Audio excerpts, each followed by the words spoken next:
사도신경으로 신앙 고백하겠습니다. 나는 전능하신 아버지 하나님 천지의 창조주를 믿습니다. 나는 그의 유일하신 아들 우리 주 예수 그리스도를 믿습니다. 그는 성령으로 잉태되어 동정녀 마리아에게서 나시고 본디오 빌라도에게 고난을 받아 십자가에 못 박혀 죽으시고 장사된 지 사흘 만에 죽은 자 가운데서 다시 살아나셨으며 하늘에 오르시어 전능하신 아버지 하나님 우편에 앉아 계시다가 거기로부터 살아있는 자와 죽은 자를 심판하러 오십니다. 나는 성령을 믿으며 거룩한 공교회와 성도의 교제와 죄를 용서받는 것과 몸의 부활과 영생을 믿습니다. 아멘. 우리 이 시간 한 주간 지은 죄를 회개하는 시간을 갖겠습니다. 우리 이번 한 주간 알면서 모르면서 지은 죄가 너무 많습니다. 그 모든 죄를 용서해 달라고 기도하며 정결하고 거룩한 마음으로 오늘 예배 주님 앞에 서게 해달라고 우리 이 시간 잠시 기도하겠습니다.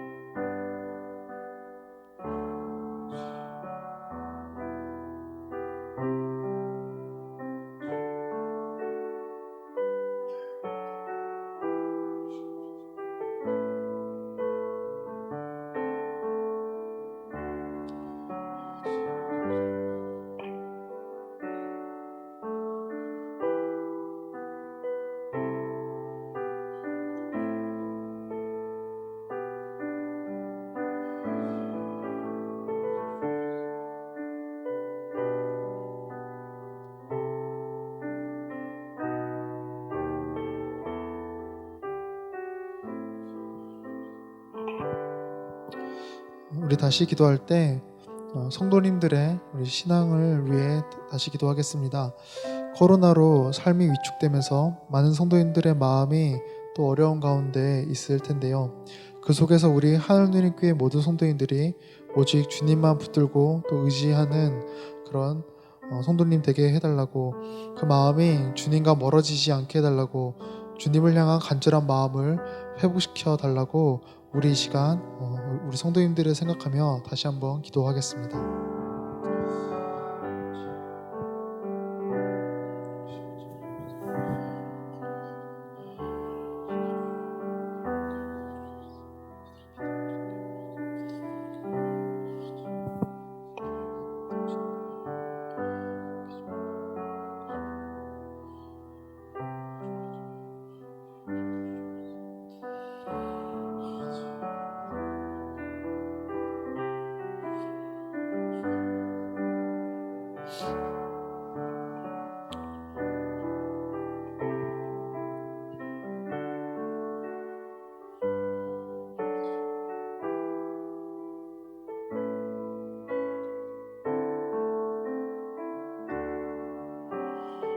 우리 마지막으로 기도할 때 오늘 드려지는 예배를 위해서 기도하겠습니다.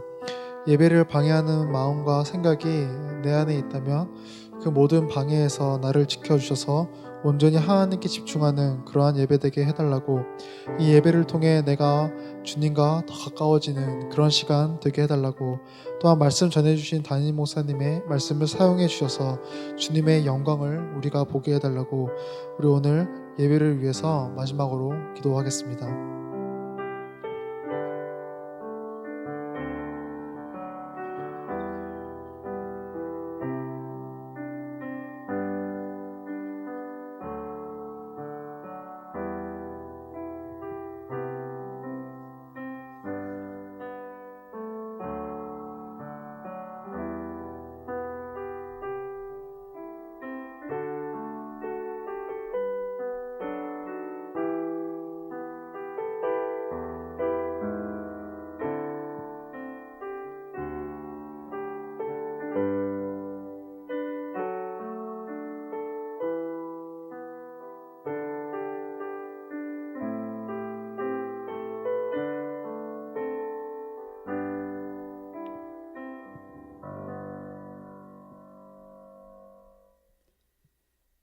전능하시고 거룩하신 하나님 아버지, 우리를 창조하시고 사랑과 은혜로 돌보아 주시는 주님께 찬양을 드립니다.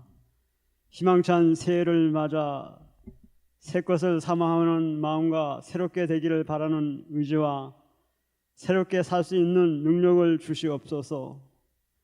은혜와 자비가 풍성하신 하나님, 금년에도 아버지의 은혜를 기다립니다.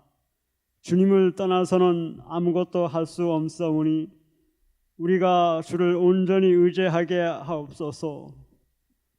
주 앞에 온라인 예배를 드리는 우리의 심령들을 굽어 살피사 상한 갈대를 꺾지 않으시는 귀한 사랑으로 감싸 주옵소서.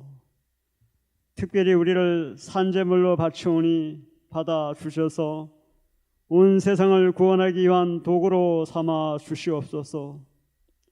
우리의 마음과 뜻과 정성과 힘을 다해 예배 드릴 수 있게 하여 주시며 이 예배를 주께서 한량없는 은혜로 채워 주시옵소서.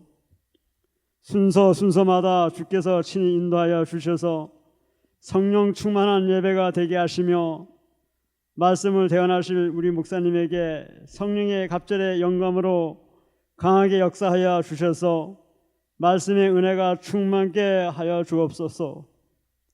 새해에는 소망하는 일들이 이루어지게 하시고 결단한 마음이 변치 않게 하시고 계획한 일들이 성취되게 하여 주옵소서. 우리에게 마음의 평강, 가정의 화목, 교회의 부흥, 그리고 나라의 평화를 주시옵소서.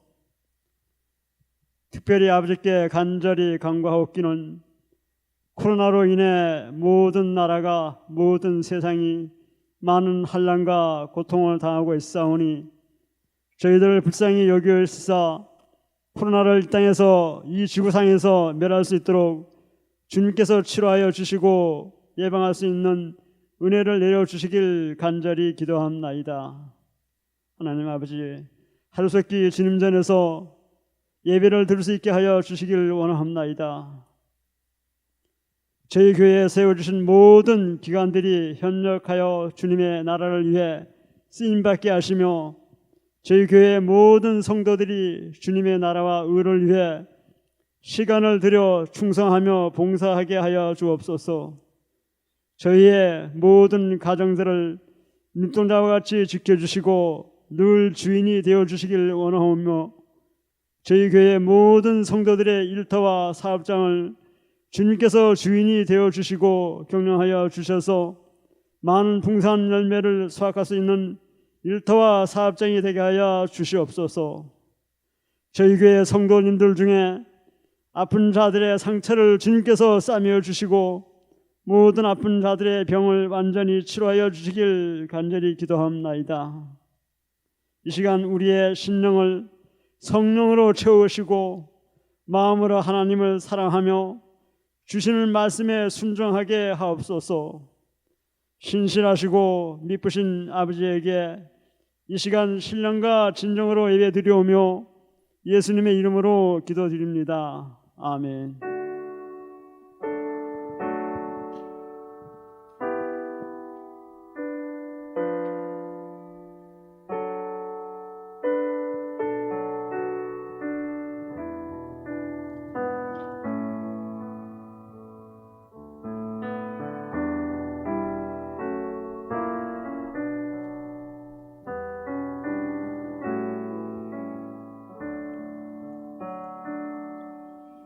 할렐루야. 오늘도 주 예수 그리스도의 십자가를 의지함으로 주님 앞에 나아가며 주님을 예배하길 원합니다.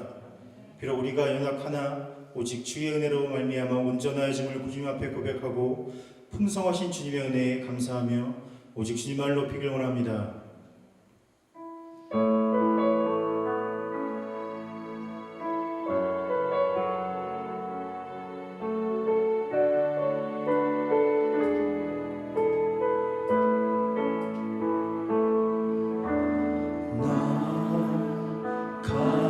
재물 없으나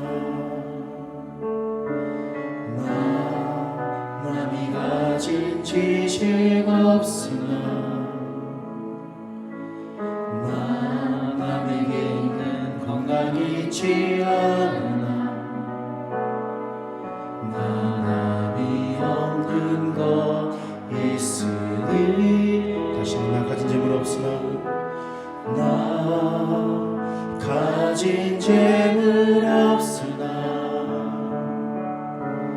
나 남이 가진 지식 없으나 나 남에게 있는 건강이 있지 않으나 나 남이 없는 것 있으니 나 남이 못 본 것을 보았고 나 남이 듣지 못하는 성 들었고 나 남이 받지 못한 사랑 받았고 나 남이 모르는 것 깨달았네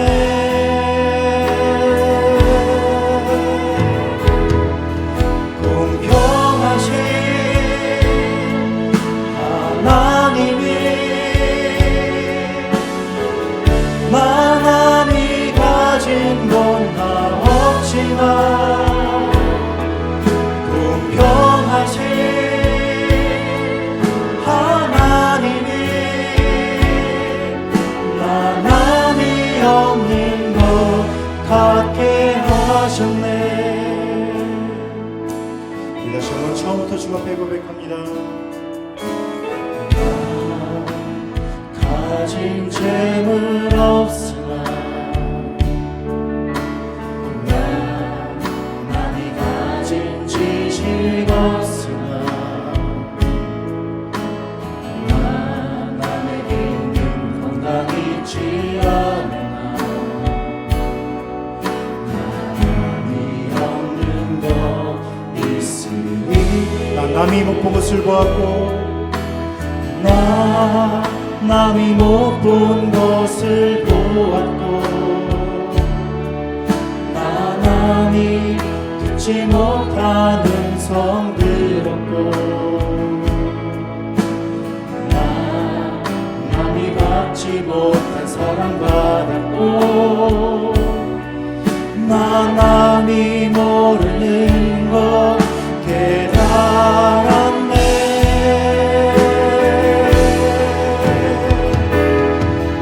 공평하신 하나님이 나 남이 가진 건 다 없지만 공평하신 하나님이 나 남이 없는 것 갖게 다시 한번 주의 은혜를 고백합니다. 공평하신 하나님이 나 남이 가진 건 다 없지만 공평하신 하나님이 나 남이 없는 것 우리 다시 한번 주 앞에 고백합니다. 공평하신 하나님이 공평하신 하나님이 나 남이 얻은 건 다 없지만 공평하신 하나님이 나 남이 얻는 것 갖게 나 남이 없는 것 갖게 하셨네. 나 남이 없는 것 갖게 다시 한번 고백합니다. 나 남이 없는 것 나 남이 없는 것 갖게 하셨네. 할렐루야. 우리에게 구원의 선물을 하시기 주님을 높이며 찬양하길 원합니다.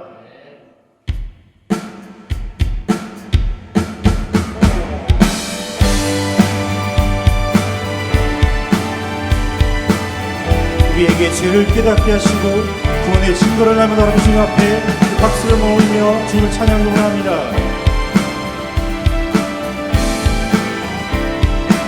구주 예수 의지함이 구주 예수 의지함이 심히 기쁨이 일세 허락하신 받았으 의심하주 예수 믿는 것은 예수 믿는 것은 바른 증거만보다 예수 귀한 예수 믿음 더욱 주소서 구주 예수 의지하며 심히 주를 믿는 나의 마음을 주를 믿는 나의 마음 그의 피 아멘 예수 믿는 것은 바른 증거만보다 예수 귀한 예수 믿음도 구주 예수 의지하여 구주 예수 의지하여 죄악 벗어버리네 아니 받고 영생한 주께 할렐루야 예수 믿는 것은 바른 증거만보다 예수 귀한 예수 믿음 더욱 구주 예수 의지하여 구주 예수 의지하여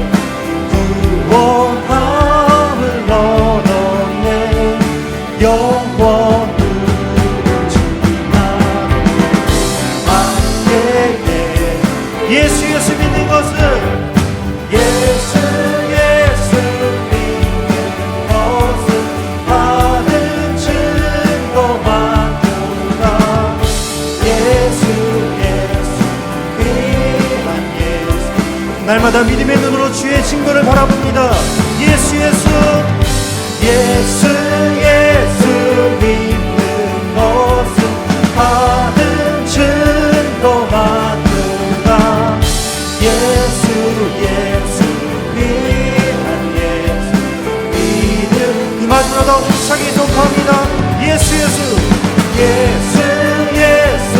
믿는 것은 바른 증거만보다 예수 귀한 예수 믿음 더욱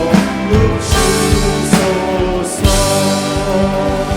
할렐루야 우리에게 믿음으로 주님께 박수 한번 올립니다 주님을 찬양합니다 할렐루야 날마다 감사함으로 우리 주님과 동행하는 우리 모두가 되길 소망합니다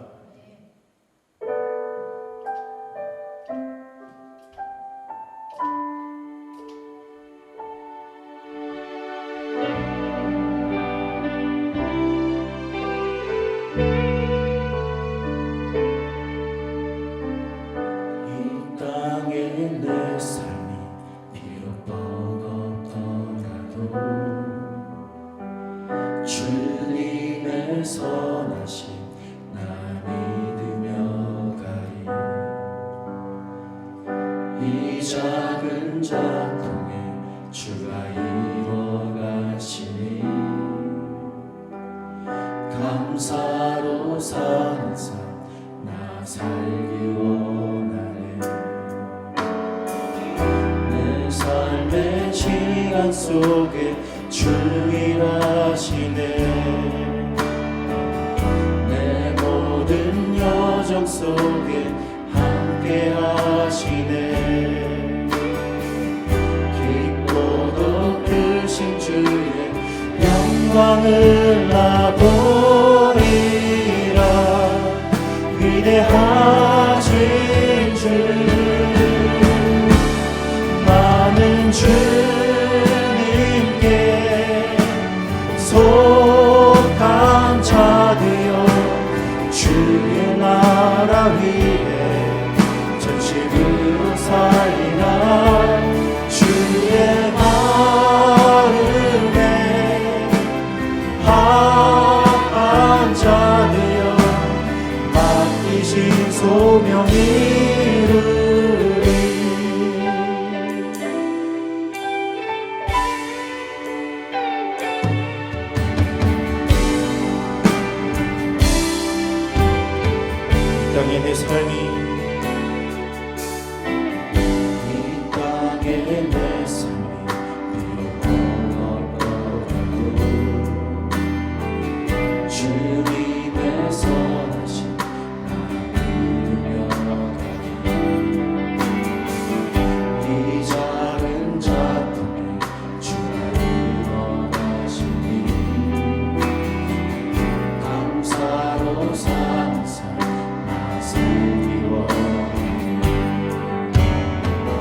시간 속에 주 일하시네.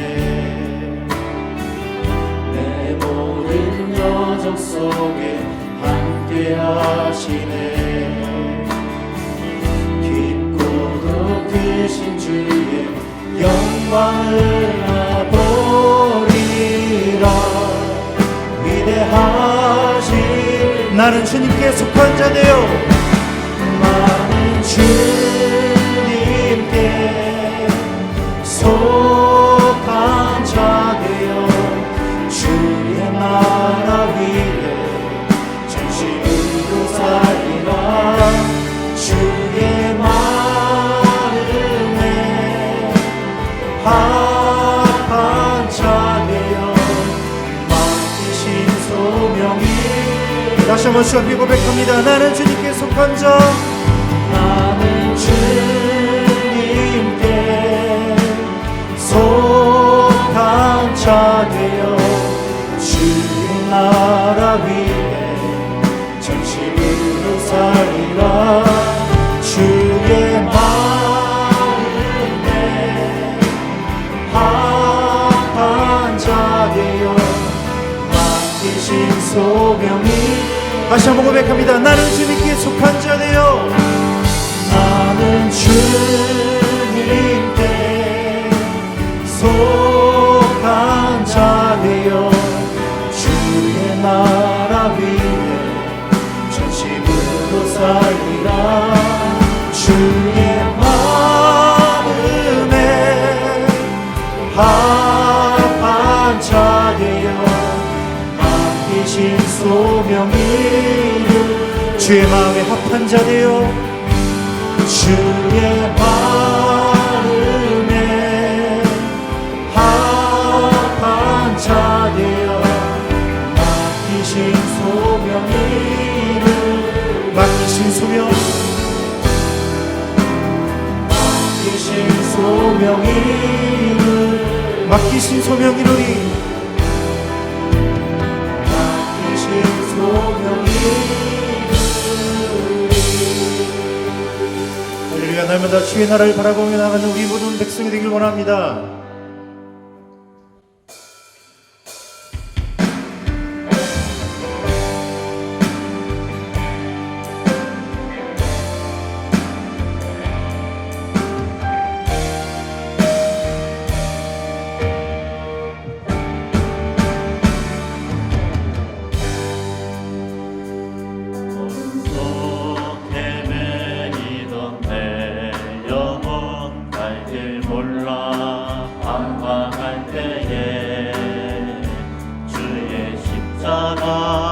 영광의 그 빛이 나를 향해 비추어 주셨네. 주홍빛보다 더 붉은 내 죄 그리스도의 피로 씻기러. 아멘.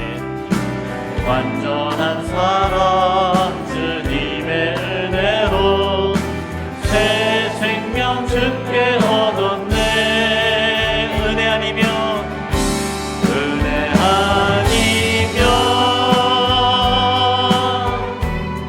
나서지 못하네. 십자가의 그 사랑, 십자가의 그 사랑 능력 아니면 나서지 못하네. 은혜 아니면, 은혜 아니면 나서지 못하네. 놀라운 사랑 그 은혜 아니면 나서지 못하네. 우리의 구원자이신 예수 그리스도를 찬양합니다. 내 평생에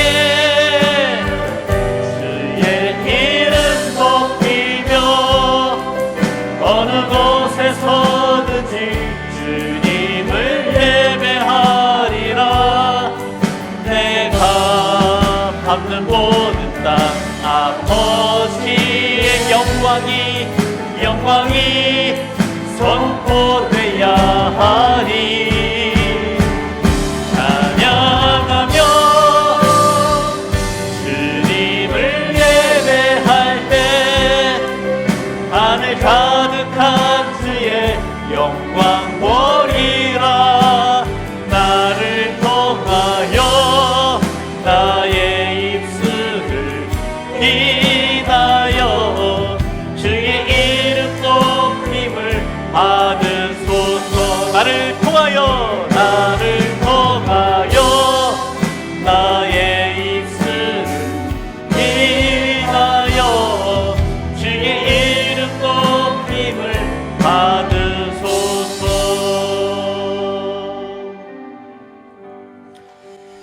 거룩하신 하나님 아버지, 하나님의 백성들이 우리 각자의 처소에서 주님을 온 마음 다해 예배하옵니다. 우리의 간절한 찬송과 또 기도와 마음을 받으셔서 이 예배가 주님의 기쁨이 되게 하시고 우리 마음 가운데 부어지는 신령한 은혜가 되게 해 주시옵소서. 요즘 참 많은 주의 백성들이 또 특별히 식당을 영업하시는 분들을 포함한 자영업자들이 참 힘들어하는 그런 시기를 보내고 있습니다. 아버지 긍휼히 여겨주셔서 이 시기가, 어려운 시기가 속히 지나갈 수 있도록 도와주시고, 이럴 때일수록 우리가 더 하나님을 의뢰하고 찾으며 나아가오니 주께서 방패가 되어주시고 반석이 되어주시사 위기를 잘 이겨낼 수 있도록 힘과 능력이 되어주시옵소서. 이 시간 마음과 정성을 다해서 준비된 예물을 주 앞에 드립니다. 드리는 손길 기억하셔서 우리의 삶에 능력이 되어주시고 또 경영하는 현장 가운데 주께서 특별히 감찰하시고 보호하심으로 열매 맺는 복된 삶이 되게 해주시옵소서. 예수님의 이름으로 기도드립니다. 아멘.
Guys, this is our last one. You wanna sing along? Worship the Lord. This is Amazing Grace. Put your hands together.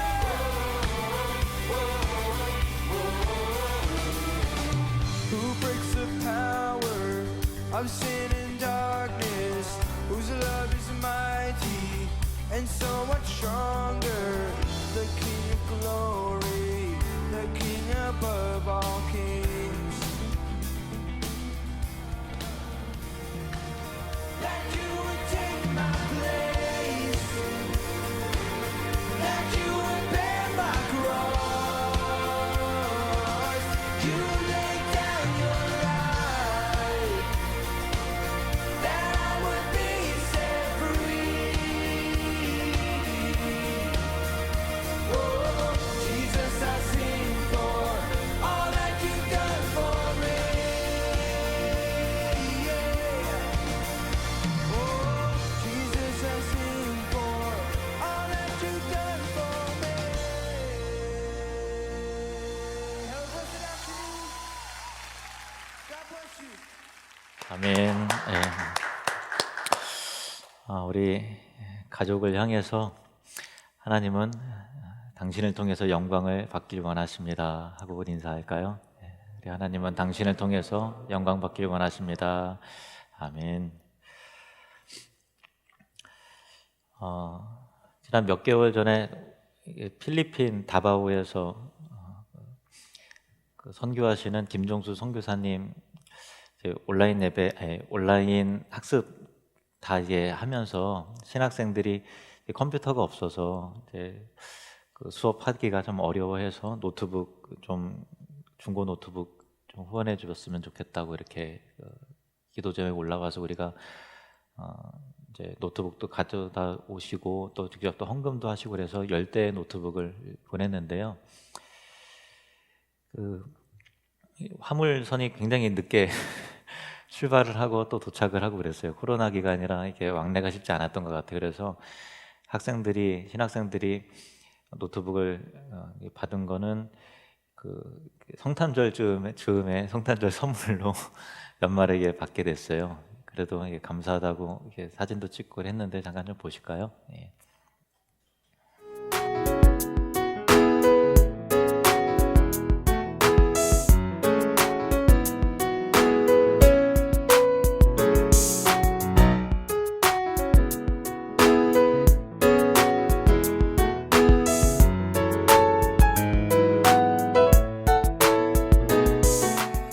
Good day. I'm Heaven Address, 18 years of age and studying at AMA Computer College of Davao. I thank God for this answered prayer because I really need this laptop for my studies, especially related to my course which is programming. Thank you so much, Reverend T.Q. Lee and the members of Hanyul Nurim Church. I will pray continually for you, Reverend, and for your church. God bless.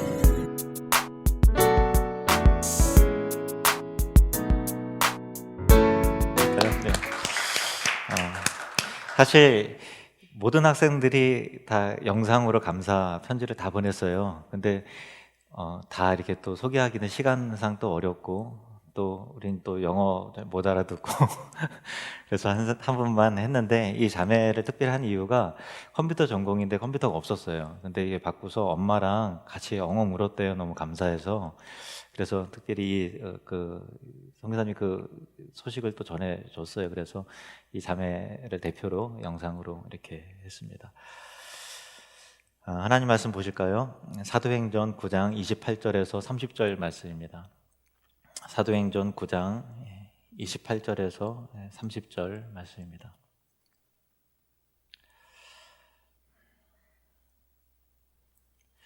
함께 읽겠습니다. 사울이 제자들과 함께 있어 예루살렘에 출입하며 또 주 예수의 이름으로 담대히 말하고 헬라파 유대인들과 함께 말하며 변론하니 그 사람들이 죽이려고 힘쓰거늘 형제들이 알고 가이사랴로 데리고 내려가서 다소로 보내니라. 아멘. 기도하겠습니다. 주님, 이 말씀이 우리에게 생명이 되게 하시고 또 삶의 방향이 되게 해주시옵소서. 예수님의 이름으로 기도합니다. 아멘. 그 사울은 다메섹에서도 이 복음을 전하다가 유대 교인들에게 살아의 위협을 받고 그 소식을 또 하나님께서 듣게 하셨죠. 그래서 이 광주리에 몸을 숨기고 다메섹 성을 탈출해서 예루살렘으로 왔습니다. 사울은 예루살렘에 온 이유가 그 제자들과 함께 동역도 하고 교제도 하기 위함이었는데 내가 이런 일을 겪었고 이제는 그리스도인이 되었다라고 얘기를 해도 아무도 믿어주질 않는 거예요. 그러자 그 모든 성도들에게 신뢰를 받는 바나바가 사울에게 일어났던 사건의 진실성과 그리고 그의 변화가 그 진정한 변화가 맞다라는 것을 보증해 주었고요. 그래서 사울은 베드로와 또 주의 형제 야고보와 교제하고 함께 그 복음 전파 사역을 감당했습니다. 그러나 여기서 복음을 전할 때 헬라파 유대인들에게 복음을 전하다가 이제 변론을 하게 되는데 결국 그들이 변론에서 이제 점점 불리해지니까 이를 갈면서 사울을 죽이려는 계획을 또 세웠던 것이죠. 그래서 사울은 부득이 2주 만에, 보름 만에 예루살렘을 떠날 수밖에 없었던 상황이 된 것입니다. 그런데 이제 사도행전 22장에 보면은 이 사울이 나중에 바울이 되죠. 그래서 그 예루살렘 유대인들에게 복음을 전하면서 자신이 어떻게 그리스도인이 되었는가에 대한 내력을 소개를 하면서 이때 상황에서 사도행전 9장에서 언급되지 않는 그 비하인드 스토리를, 그러니까 뒷이야기를 그들에게 얘기하는 내용이 나와요. 그래서 우리가 이 본문을, 이 부분을 보면 이런 이유가 또 있었구나라는 것들을 좀 깨닫게 되는데, 이러함을 통해서 우리가 얻게 되는 또 교훈이 있거든요. 한번 좀 보겠습니다. 사도행전 22장 17절에서 21절 말씀 보시면요. 후에 내가 예루살렘으로 돌아와서, 후라는 것은요, 예루살렘에 떠난 지 이제 3년이 됐죠. 3년이 돼서 3년 동안 아라비아 광야에 있다가 또 다메섹 사역했다가 중간에 또 이렇게 아까 말씀드린 바와 같이 탈출해서 예루살렘으로 온 지 이제 3년 만에 돌아오게 됐다라는 그런 얘기를 이미 알고 있을 것입니다. 후에 내가 예루살렘으로 돌아와서 성전에서 기도할 때에 황홀한 중에 봄에 주께서 내게 말씀하시되 속히 예루살렘에서 나가라. 그들은 내가 내게 대하여 증언하는 말을 듣지 아니하리라 하시거늘 내가 말하기를 주님 내가 주를 믿는 사람들을 가두고 또 각 회당에서 때리고 또 주의 증인 스데반이 피를 흘릴 때에 내가 곁에 서서 찬성하고 그 죽이는 사람들의 옷을 지킨 줄 그들도 아나이다. 나더러 또 이르시되 떠나가라. 내가 너를 멀리 이방인에게로 보내리라 하셨느니라. 그러니까 사울이 다메섹에서 예루살렘에 돌아와서 복음을 전하는데 뚜렷한 열매가 없고 또 이 살해 위협을 또 당하는 그 상황 속에서 여러 가지 방해를 받게 되잖아요. 근데 이제 이 예루살렘 성전에 들어가서 사울이 기도했던 거는 이 방해 그 전후에 어느 지점에서 일어난 일이죠. 그 보름 사이에서 일어난 그 어느 날 예루살렘 성전에서 기도를 하는데 화그런 가운데 이제 환상을 예수님께서 직접 나타나신 거예요. 그래서 말씀하시는 것인데 사울에게 뭐라고 하시는가 하면은 속히 예루살렘을 떠나가라. 이 유대인들은 너가 나에 대해서 증언하는 말을 듣지 않을 것이다. 사울은 이해가 되지 않아서 예수님께 반문하는 거예요. 주님, 이들은 저를 잘 압니다. 제가 유대교에 있을 때 믿는 사람들을 가두고 또 회당에서 사람들을 때리고 또 스데반이 피 흘려 죽어갈 때 내가 찬성표를 또 찬성편에 서고 또 돌로 친 사람의 옷도 지켰던 그런 모든 것들을 다 알고 있기 때문에 오히려 제가 변화된 것에 대해서 놀라워하는 그들에게 그것이 오히려 더 설득력 있게 복음을 증거할 기회가 되지 않겠습니까? 이렇게 반문을 하는 거예요. 그래서 예수님이 또 단호하게 사울에게 이렇게 말씀하시는 거예요. 예루살렘에서 떠나라. 내가 너를 멀리 이방인에게로 보내리라. 너의 대상은 이 유대인이 아니라 이방인이다. 이방인에게로 보낸다라고 하는 어떤 그 사도적 부르심, 이방인으로서의 사도적 부르심이 이 예루살렘 성전 안에서 이루어지게 된 것이죠.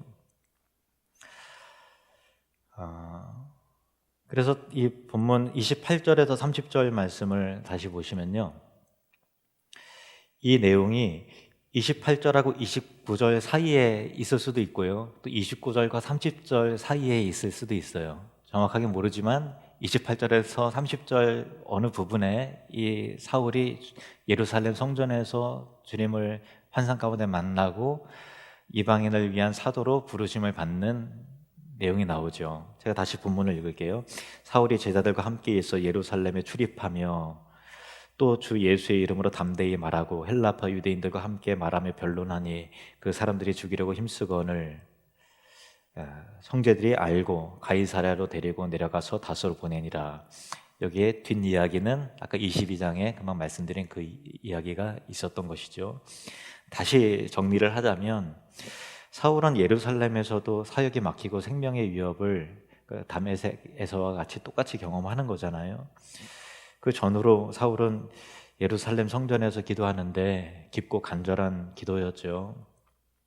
그때 사울은 주님을 만나는데 예루살렘을 떠나야 될 이유, 또 사도로서의 부르심, 그냥 유대인을 위한 사도가 아니라 다른 사도들과 특별히 구별된 이방인을 위한 사도로서의 부르심을 이때 분명히 받고 깨닫게 되는 것이죠.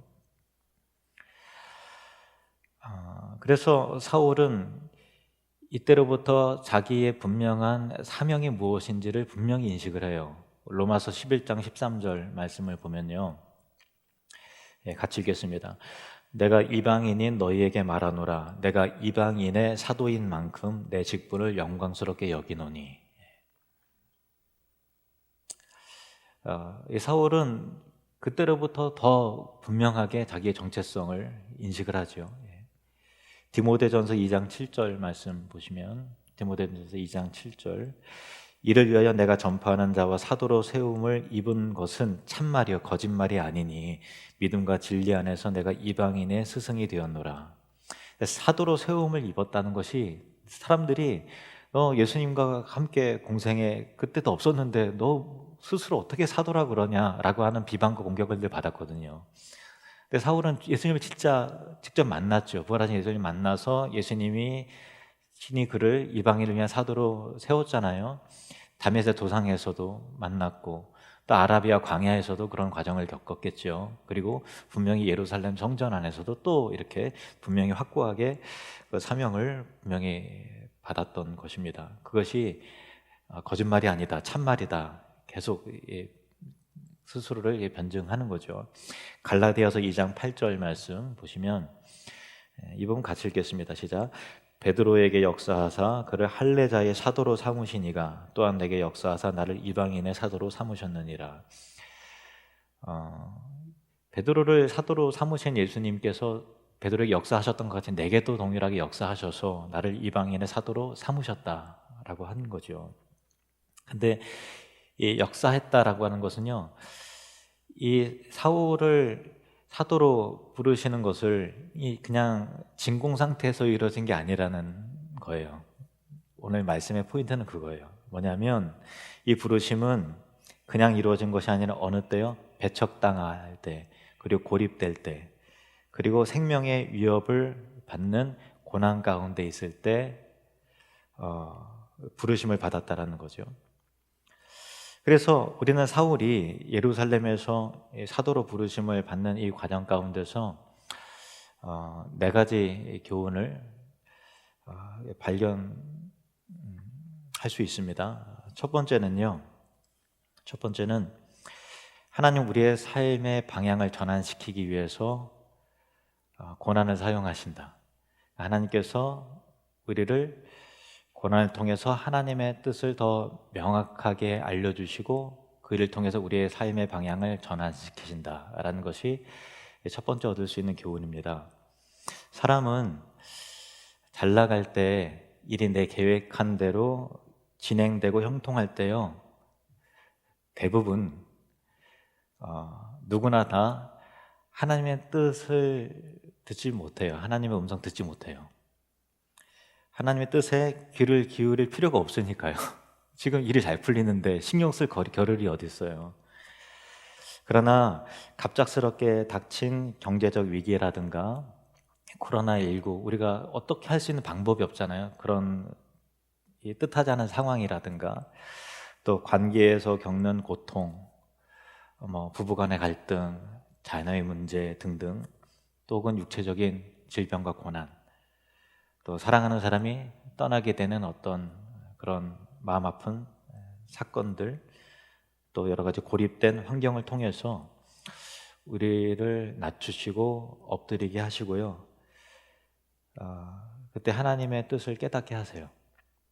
그래서 고난과 어떤 가던 길이 딱 중단될 수밖에 없는 막다른 상황과 사건을 통해서 내가 하던 길이 안 되잖아요. 그럼 중단하게 되죠. 막혀지게 되죠. 그럼 멈추게 되죠. 그러면서 하나님의 뜻을 깨닫고 삶의 방향과 태도와 내용을 그때 인생 가운데 새롭게 하나님이 전환을 시켜주시는 은혜가 있다라는 거죠. 모두가 다 동일하진 않지만 우리가 겪게 되는 이 일들이 어떤 분들에게는, 저 확신합니다, 어떤 분들에게는 하나님의 뜻을 깨닫고 삶의 방향을 새롭게 전환시켜 주시는 놀라운 기회가 될 수 있다라는 것이죠. 당장은 고통스러울 수 있지만 그 일을 통해서 삶의 잘못된 길로 가는 발걸음을 멈추고 이제는 거룩한 길로, 또 잘못된 길은 굳이 아니라 할지라도 불필요한 소모적인 그런 삶에서 이제는 하나님께 기뻐하시는 삶의 방향으로 새롭게 하나님을 향한 비전이 발견되어지고 거룩한 꿈을 꾸게 되고, 또 새롭게 어떤 사업의 전환이 이루어지기도 하고요, 등등. 그런 은혜가 여러분에게 있으시기를 주의 이름으로 축복합니다. 두 번째 교훈은요, 하나님은 성전에 머물러 계시는 분은 아니시지만, 성전에 제한받으시는 분은 아니시지만 성전, 곧 예배당은 특별한 가치와 의미를 가진다. 이게 두 번째 교훈이에요. 스데반의 설교와 같이요, 하나님은 사람이 지은 건물에 구속되거나 거기에 제한되거나 거기에 실제로 집으로 거처를 삼으시는 분이 아니시잖아요. 하나님은 어디에나 계시는 무소부재하신 하나님이시죠. 믿으십니까? 아멘. 지금 여러분이 그 가정 가운데 하나님이 계십니다. 그러나 사도행전을 보면요, 그렇다고 성전의 가치를 무시하지 않아요. 부정하지 않는단 말이에요. 사도들은 성전에 정기적으로 올라가면서 기도했어요. 맞죠? 그리고 초대교회 성도들은 성전과 각자의 집에서 계속해서 모임을 가졌어요. 맞죠? 예수님은 다메섹 도상에서 사울을 만나셨지만, 또 광야에서도 그를 만나 주셨지만, 그에게 구체적인 사명, 이방인으로서의 사도로 부르심을 더욱더 확실하게 인치신 것은 예루살렘 성전 아니었다는 거예요. 그러니까 예수님은 다메섹에 있던 그 사울을 예루살렘으로 이렇게 추방시키듯이 밀어내시고, 또 예루살렘에서 다시 예루살렘 성전으로 그를 계속해서 몰아오셨던 것이고, 정말 그 성전 안에서의 그 깊고 그 간절한 기도를 통해서 그와 대면했을 때 사도로서의 사명과 그의 정체성을 분명히 깨닫게 하셨다라는 것입니다. 시편 20편 1절에서 3절 말씀입니다. 우리 함께 읽겠습니다. 환난 날에 여호와께서 내게 응답하시고 야곱의 하나님의 이름이 너를 높이 드시며 성소에서 너를 도와주시고 시온에서 너를 붙드시며 내 모든 소재를 기억하시며 내 번제를 받아주시기를 원하노라. 아멘. 이절에 보면은 성소에서 너를 도와주시고 또 시온에서 너를 붙드시며 라고 하는데요, 이 성소, 하나님이 계신 곳이죠. 그리고 시온, 이제 넓은 의미에서 보면은 하나님의 집, 또 교회, 예배당, 하나님 나라, 그런 의미에서 이 성소, 시온을 그렇게 해석할 수가 있어요. 그러니까 우리는 어디에서나 하나님을 만날 수 있고 어디에서나 예배하고 기도할 수 있지만, 성전에서 기도할 때 더 특별한 은혜가 임한다라는 거예요. 왜 그런가 하면은, 하나님은 건물의 제한을 받지 않으시지만 우리 사람은 몸이 있기 때문에 건물로서의 성전의 제한을 받을 수밖에 없어요. 집중력이 더 좋잖아요. 여러 공동체가 함께 찬양하고 예배하고 또 이곳에 왔을 때 정말 우리의 더 하나님 앞에 또 친밀해지는 그 은혜들을 경험하지 않습니까? 그래서 제가 제안하는 것은, 여러분 교회 안 오신 지 오래 되셨잖아요. 물론 이제 주중에 또 매일마다 교회에 오셔서 각자 다른 시간에 새벽에 오시는 분들도 계시고 아침에 오시는 분들도 계시고 낮에 또 퇴근 후에 교회에 오셔서 잠깐 기도하시는 분들이 많이 계세요. 근데 잘하시는 거예요. 근데 혹시 나는 안 온 지 벌써 한 2달 됐는데 문제가 있다고 생각하지 않으시나요? 그러니까 주중에 평일에 아무 때라도 교회 오셔서 이 고요한 가운데 주님을 꼭 만나세요. 그냥 우리가 이 어려운 시기 속에서 그냥 뭐 지나가겠지 하고서 그냥 지날 게 아니라 이때 주님 만나야죠. 이 고독한 때 주님을 대면하고 주님의 뜻을 깨달아야 되고 나를 향하신 하나님의 선하신 계획과 은혜를 깊게 만나고 체험할 수 있는 저로의 기회 아닙니까? 여러분의 처소에서 예배하고 기도하는 것 얼마든지 하나님이 들으시지만 그러나 이 건물로서의 예배당 안에서 찾아오셔서 성전문을 열고 들어올 때 그때 느껴지는 특별한 은혜와 감동, 주님 저 왔어요 할 때 느껴지는 그 따뜻한 마음, 아버지의 품 안, 그것이 우리 모두에게는 다 필요하다라는 것입니다. 그럴 때 여러분 경험을 통해서 아시죠? 교회에 와서 기도하면 더 간절해지고 기도가 더 깊이 있어지고 또 그 기도를 하나님은 기뻐하시고 응답하시는 것이죠. 여러분 삶의 위기에 놓인 분들이 계실 겁니다. 어려움에 처한 분들이 있으실 거예요. 그리고 불투명한 미래를 앞두고 인생의 방향과 하나님의 뜻을 이제 찾아야 될 인생의 전환기로서 가던 길을 멈추고 새로운 길을 가야 되나라고 하는 고민이 있으신 분들 물론 계시겠죠. 그리고 그것과 상관없이 죄와 더러운 습관의 문제 때문에 양심과 신앙의 고통을 겪는 분들도 있을 거예요. 그리고 건강의 문제, 자녀의 문제, 부부 관계의 문제도 마찬가지예요. 다 기도해야 될 내용들이잖아요. 성전에 나와서 아무 때나 나와서 주님 만나시기를 바랍니다. 시편 20편 1절에서 3절 우리 다시 한번 같이 읽겠습니다. 시작. 환난 날에 여호와께서 내게 응답하시고 야곱의 하나님의 이름이 너를 높이 드시며 성소에서 너를 도와주시고 시온에서 너를 붙드시며 네 모든 소재를 기억하시며 네 번제를 받아주시기를 원하노라. 아멘. 세 번째 교훈은요, 이건 좀 짧게 넘어가겠습니다. 세 번째 교훈은 하나님의 뜻이 분명하면 순종해야 된다는 거예요. 하나님의 뜻이 분명하면 어떻게 된다고요? 순종해야 된다라는 거죠. 사울은 자신이 예루살렘에 온 목적이 사도들과 교제하고 함께 복음 사역에 동역하려는 목적으로 온 거예요. 근데 예수님이 떠나라 하시니 떠나 했어요. 너의 사명은 유대인이 아니라 이방인이다. 그들은 너의 말을 안 들을 거야. 근데 진짜로 그렇게 됐잖아요.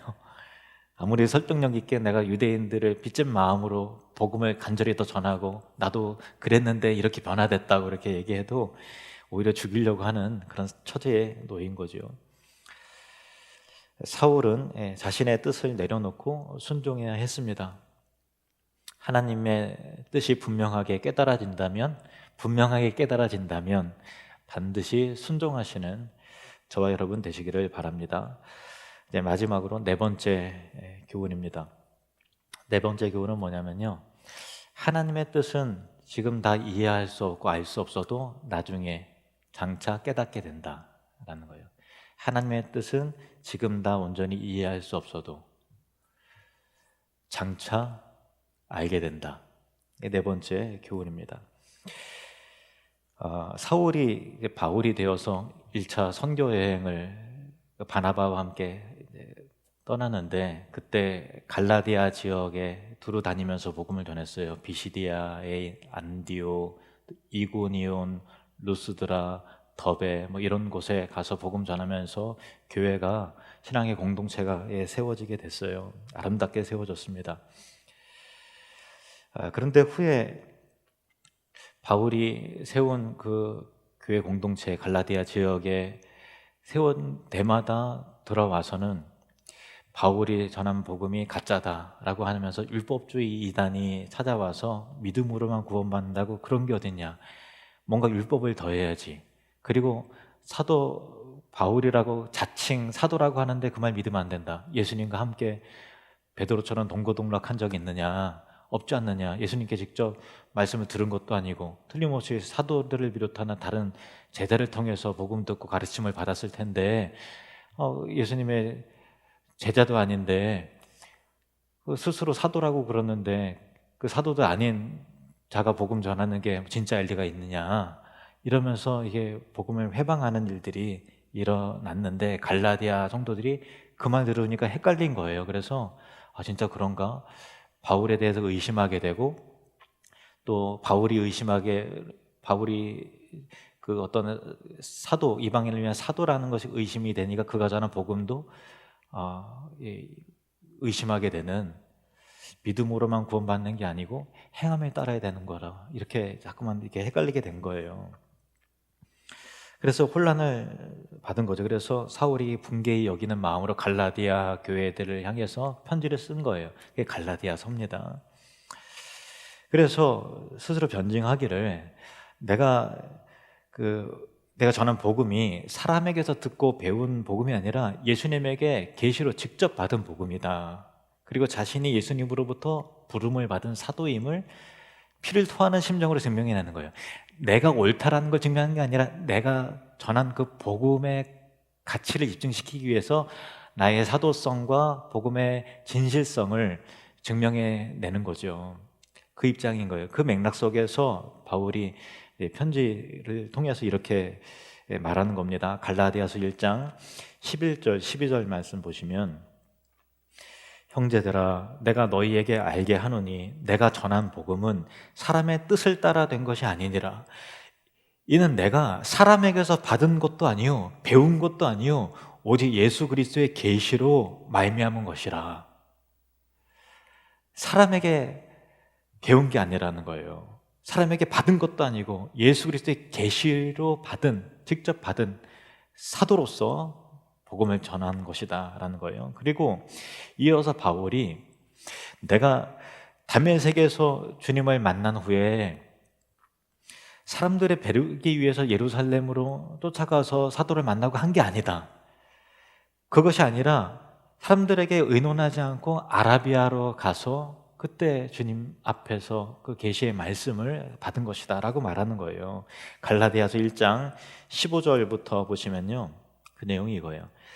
그러나 내 어머니의 태로부터 나를 택정하시고 그의 은혜로 나를 부르시니가 그의 아들을 이방에 전하기 위하여 그를 내 속에 나타내시기를 기뻐하셨을 때에 내가 곧 혈육과 의논하지 아니하고 또 나보다 먼저 사도된 자들을 만나려고 예루살렘으로 가지 아니하고 아라비아로 갔다가 다시 다메섹으로 돌아갔노라. 그 후 3년 만에 내가 게바를 방문하려고, 게바는 베드로입니다, 방문하려고 예루살렘에 올라가서 그와 함께 15일을 머무는 동안 주의 형제 야고보 외에 내가 다른 사도들을 보지 못하였노라. 보라, 내가 너희에게 쓰는 것은 하나님 앞에서 거짓말이 아니로다 라는 말하는 거예요. 여기서 내가 사도들한테, 다른 사람한테 받은 복음이고 복음이 예수님에게 직접 계시로 들은 복음이다라는 것을 입증해내는데 가장 중요한 포인트가 뭐냐면, 이 본문 다시 보시면요, 내가 베드로와 야고보의 다른 사도 본지도 못했고 예루살렘에 내가 얼마 동안 머물렀다고요? 15일을 머물렀을 뿐이다 라는 거예요. 15일밖에 안 머물렀다. 그리고 이게 하나님 앞에서 거짓말이 아니다 라는 것을 말하잖아요. 그래서 바울의 이 사도성을 입증하는, 예수 그리스도의 계시로 받은 이 정리된 복음이 정말 바울 서신을 읽으면 굉장히 탄탄하고 깊이가 있고, 이 엄청난 이 복음의 내용을 누구에게로부터 들었느냐라고 할 때 예수 그리스도의 계시를 통해 직접 받았다는 거예요. 사람들은 베드로나 다른 사도를 통해서 받았으니 너가 사도가 아니지 않느냐라고 하는데, 나는 15일밖에 만난 적이 없다 라는 데 있어서 예루살렘에서의 15일밖에 안 됐다는 것은 바울의 사도성을 입증하는 데 굉장히 중요한 증거로서 작용이 된다라는 것이죠. 만약에 사울이 예루살렘에서 사도들과 함께 사울의 당초 계획처럼 몇 달이나 몇 년이나 머물러서 같이 동거동락했다면 사람들은요 바울을 더욱 사도로 인정하지 않았을 거예요. 그래서 예수님은 예루살렘 성전에서의 성전에서 이 환상 중에 그를 만나시고 유대인들의 살해 위협을 통해서 사울을 급하게 내쫓으신 거예요. 반문하고 이게 더 설득력 있고 이게 더 좋을 텐데요 해도 아니다, 당장 나가라 몰아내셨던 것이죠. 물론 이 사울의 입장에서는 아쉽죠. 충분히 복음을 전해야 될 텐데 라고 하는 자기의 계획이 어긋나고 틀어지는 것 같은 당혹스러움이 있었을 것이고, 예수님이 그때 설명하지 않겠어요. 이런 일인 장차에 이런 일로 작용이 될 거라고 다 설명하지 않을 거예요. 다 이해되지 않지만 하나님은, 예수께서는 정확하고 분명한 계획을 가지고 계셨다라는 것입니다. 예수님이 십자가에 달리시기 전에 제자들과 함께 내가 장차 고난을 받게 되고 또 팔리우게 되고 또 십자가에 달려 죽게 될 것이라고 말씀하셨죠. 그리고 또 예수님이 제자들을 불러 모으셔서 잡히시기 전에 제자들의 발을 한 명 한 명 찢기는데, 예수님의 모든 말씀과 이 행위 자체가 베드로는 이해가 안 되는 거예요. 받아들이기 너무 힘든 거예요. 그래서 자기의 차례에 되자 주여 제 발을 씻으시니까 절대 그럴 수 없습니다, 그렇게 말하는 거죠. 그때 예수님이 하신 말씀이 있어요. 요한복음 13장 7절 말씀 같이 읽겠습니다. 예수께서 대답하여 이르시되 내가 하는 것을 내가 지금은 알지 못하나 이후에는 알리라. 아멘. 예수께서 대답하여 이르시되 내가 하는 것을 내가 지금은 알지 못하지만은 장차 이후에는 알게 될 것이다 라는 거죠. 우리의 삶에 우리가 이해할 수 없는 일들이 많이 생기잖아요.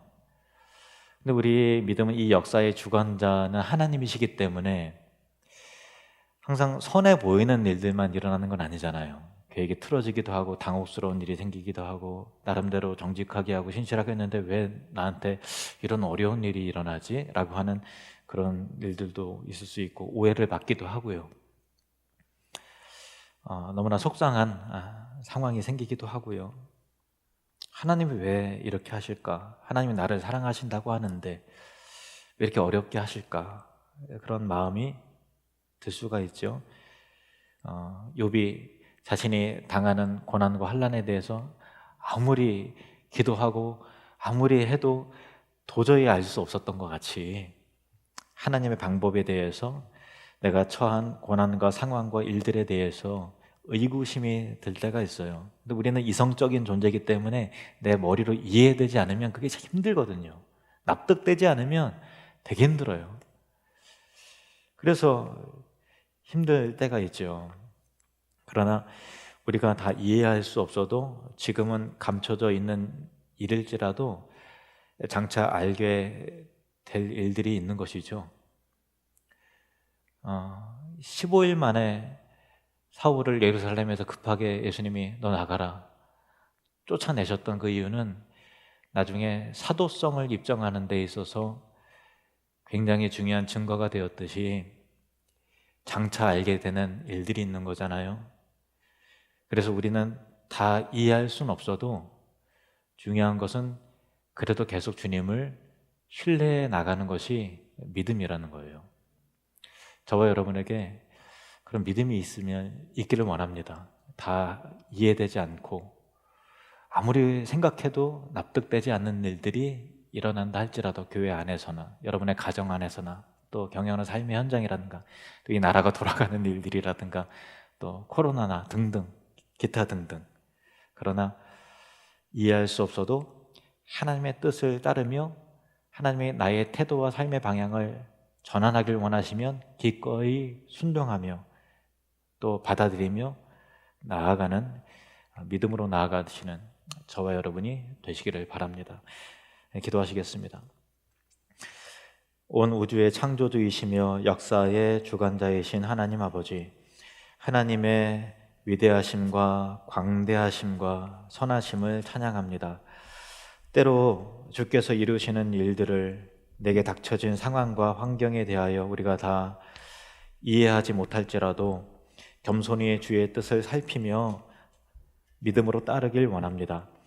하나님은 우리의 삶의 방향을 전환시키기 위해서 고난을 사용하신다 하셨사오니 주께서 우리 각자에게 하실 말씀이 있으시다면 우리가 주를 찾고 또 주를 만나길 원하며 기도할 때에 주여 말씀하시고 응답하시옵소서, 우리를 구원하시옵소서, 우리를 인도하시옵소서.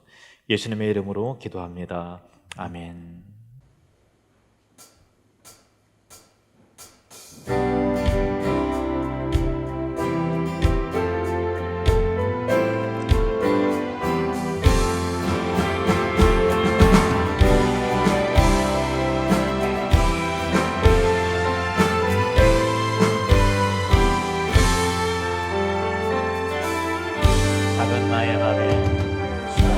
나의 맘에 크신 주의 나라 영광을 보이시니 내 모든 힘 다해 날 이끄시는 주님만을 따르리. 나의 소망이 아닌 주의 선하신 뜻대로 나의 모든 걸음이 주의 말씀 따라가리. 우리 가운데 임하시는 주의 나라 거룩한 주의 백성으로 부르셨네. 신실한 계획 우릴 통해 세워가시네. 기쁘게 갑시다. 기쁘게 가네.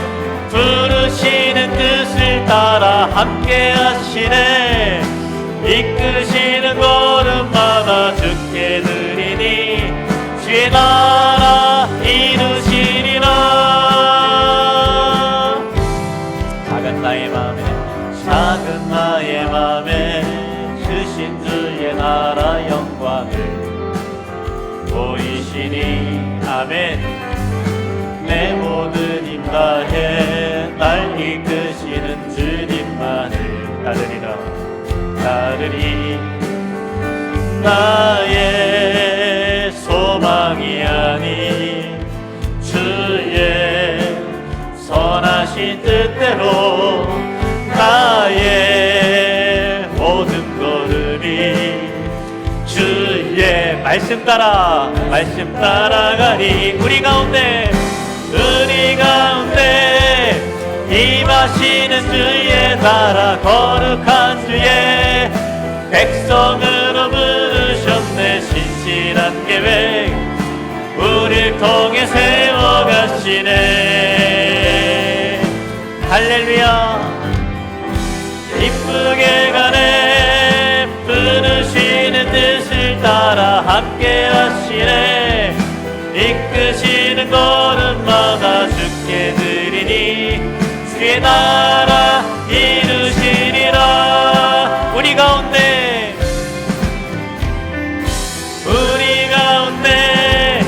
임하시는 주의 나라 거룩한 주의 백성으로 부르셨네. 신실한 계획 우릴 통해 세워가시네. 아멘. 기쁘게 갑니다. 기쁘게 가네. 부르시는 뜻을 따라 함께 하시네. 이끄시는 걸음마다 주께 드리니 주의 나라 이루시리라. 주의 나라 이루시리라. 우리 통해 주의 나라 이루시리라. 우리 박수로 하나님께 영광 올려드리십시다. 아멘. 지금은 우리 주 예수 그리스도의 은혜와 하나님 아버지의 사랑하심과 성령님의 교통하심이 천국을 누리며 확장하는 사람들 가운데 이제로부터 영원히 함께 있을지어다. 아멘.